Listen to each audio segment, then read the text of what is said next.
Hello everybody and welcome back to BMOC Videos. I'm glad you decided to spend some time with me today, and I hope I can entertain you for a few minutes. In this video series, we will continue to discuss some of the heroes we all know and love, and more importantly, some of the ones we aren't as familiar with. So, that being said, enjoy. I hope the clue in last week's video gave you a little bit of insight on who we're going to talk about today. That's right, Mr. Sinister.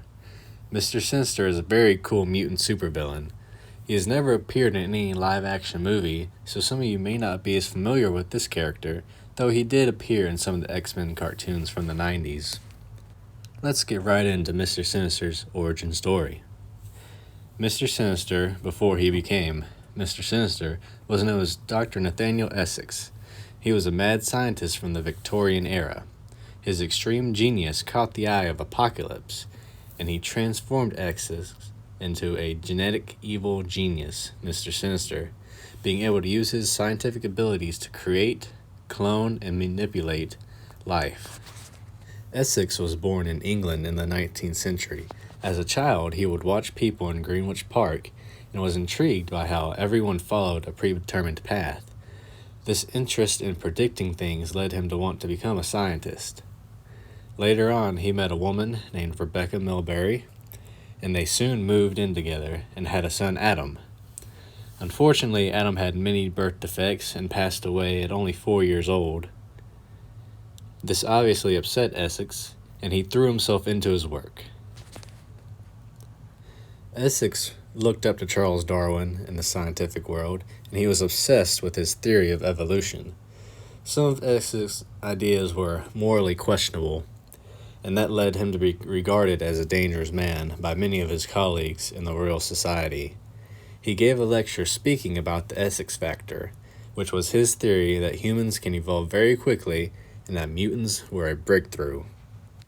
His ideas were too extreme for the Royal Society, and he was ousted from the club.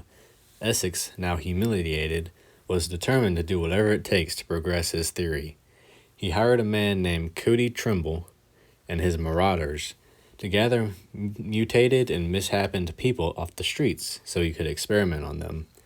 Essex even went so far as to dig up his own son to try to bring him back to life. His wife was so disgusted by this that it brought on a huge fight where Essex had to decide if he wanted his wife or to continue his work. He chose his work. The marauders, in search for more different people, found the mutant known as Ensavanor, who ordered them to take him to Essex. Nor was impressed with Essex's work and offered his partnership in the Hellfire Club.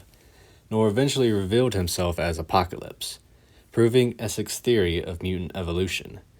Then they were confronted by a time-traveling Cyclops and Phoenix to try to stop the rise of Apocalypse. They ultimately failed and were captured.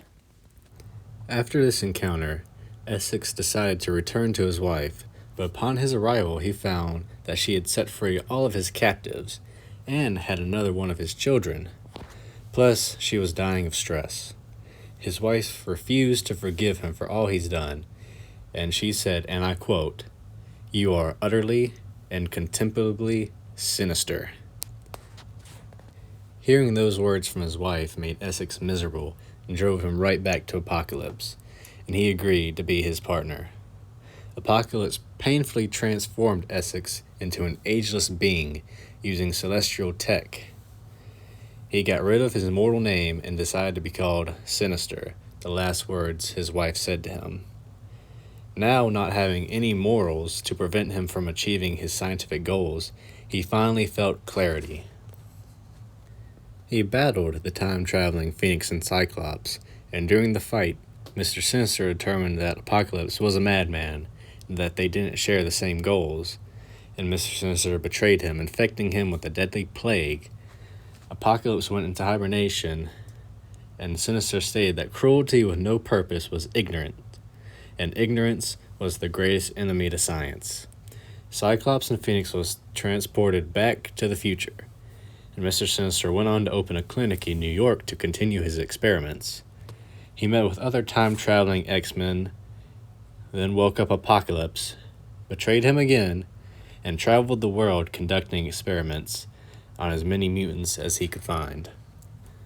Mr. Sinister first appeared in Uncanny X-Men in September 1987. He has all the superhuman abilities such as speed, strength, and healing. He is also a very powerful telepath. He uses his scientific geneticist abilities to clone and manipulate DNA to his will. And that about wraps it up. There's an overview of Mr. Sinister. I want to say thank you for stopping by and watching this video. I hope you learned something and were able to be entertained. If you did like this video, I would appreciate your subscription to my channel and a nice comment. So please stay tuned as we discuss other superheroes and their origins.